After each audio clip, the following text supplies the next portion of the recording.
Hello everyone, কেমন আছো তোমরা? আশা করি তোমরা সকলে খুব ভালো আছো। সকাল সকালই আমাদের চিন্তা হয়ে যায় সকালের জলখাবারে কি বানাবো বা বাচ্চাদের টিফিনে কি দেব। এমনি কিছু যেটা হেলদিও হবে, টেস্টিও হবে আর বাচ্চারা খেয়েও নেবে। তো আজকে সেরকমই একটা আমি রেসিপি তোমাদের সঙ্গে শেয়ার করব, একটা উপমার রেসিপি।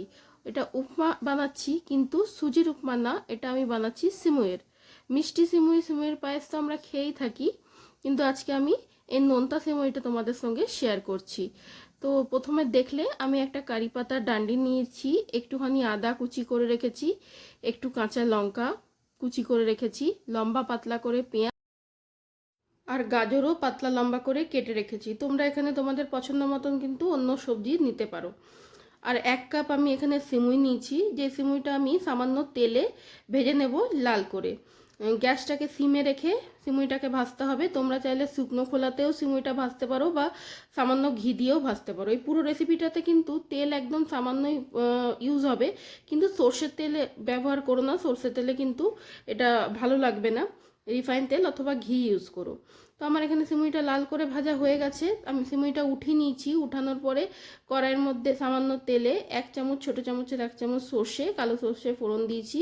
সাথে সাথে তার মধ্যে কিন্তু আমি বাদামটা দিয়ে দিচ্ছি, কেন আমার এটা কাঁচা বাদাম, আগে না দিলে বাদামটা কাঁচা রয়ে যাবে, ভালো করে ভাজা হবে না। তো বাদাম আর সর্ষেটা হয়ে যাওয়ার পরে আমি তার মধ্যে অল্প করে বিরির ডাল আর ছোলার ডাল ফোড়নে দিয়েছি। বিরির ডাল আর ছোলার ডালটা আগে দিইনি, কেননা পুড়ে যাবে, কালো হয়ে যাবে, সেটা খেতেও ভালো লাগে না আর গন্ধটাও পুড়া পুড়া হয়ে যায়, তাই জন্য। বিরি ডাল আর ছোলার ডালটা ভালো করে মিশিয়ে নিয়ে আমি তার মধ্যে কিন্তু সাথে সাথে কারি পাতাটা আর আদা আর কাঁচা লঙ্কাটা যেটা কুচি করে রেখেছিলাম সেটাও কিন্তু আমি সাথে সাথে দিয়ে দেব। দিয়ে এখানে আমাদের ফোড়নের খুব সুন্দর একটা গন্ধ বেরোবে, আদার আর ফোড়নের গন্ধটা খুব সুন্দর বেরোবে। তখন কিন্তু এখানে যে আমি পেঁয়াজ আর গাজরটা কেটে রেখেছি সেটা এই ফোড়নের মধ্যে মিশিয়ে নেব।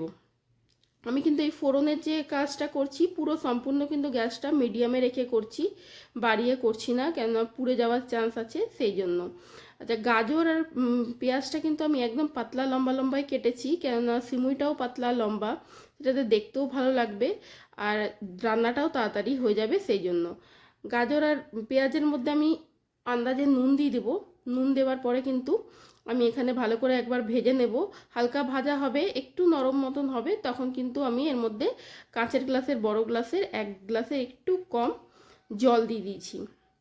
জল দিয়ে একবার ফুটবে জলটা, তারপরে কিন্তু সিমুইটা আমি জল থাকতে থাকতে কিন্তু সিমুইটা এখানে দিয়ে দেবো। আর গ্যাস কিন্তু এখন বাড়িয়ে দিতে হবে, গ্যাস কিন্তু কমালে চলবে না, ঢাকাও দেবে না, তবে কিন্তু সিমুইটা একদম নরম হয়ে যাবে, ঝরঝরে রান্নাটা হবে না। আচ্ছা, তোমরা চাইলে কিন্তু এর মধ্যে সামান্য চিনি মিশাতে পারো, টেস্টটা ব্যালেন্স করার জন্য আমি চিনিটা দিইনি। এখানে পুরো গ্যাস বাড়িয়ে আমি জলটা দেখো আস্তে আস্তে কমছে, কিন্তু বোঝাই যাবে। এমনি করে মাঝে মাঝে নাই দিতে হবে যেন তলায় লেগে না যায়। একদম যখন কমে আসবে জলটা, সামান্য হালকা সগি মতন থাকবে, এ দেখো এখানে একদম জল নেই, কিন্তু হালকা জল জল ভাব আছে, এই সময় কিন্তু আমি গ্যাসটা বন্ধ করে ঢাকা দিয়ে দিব।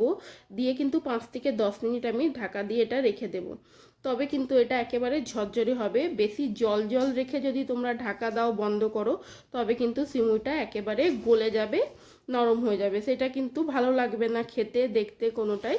তো জল যখন একদম কমে যাবে তখন কিন্তু ঢাকা দিবে। তো কেমন এই সিমুইর উপমা রেসিপিটা যদি ভালো লেগে থাকে তো লাইক আর শেয়ার করবে। যদি চ্যানেলটা এখনও সাবস্ক্রাইব করনি তো প্লিজ অনুরোধ রইল সাবস্ক্রাইব করার জন্য। আর তোমাদের ফিডব্যাক আমার সঙ্গে শেয়ার করো। দেখা হচ্ছে পরের একটা ভিডিওতে। Bye bye.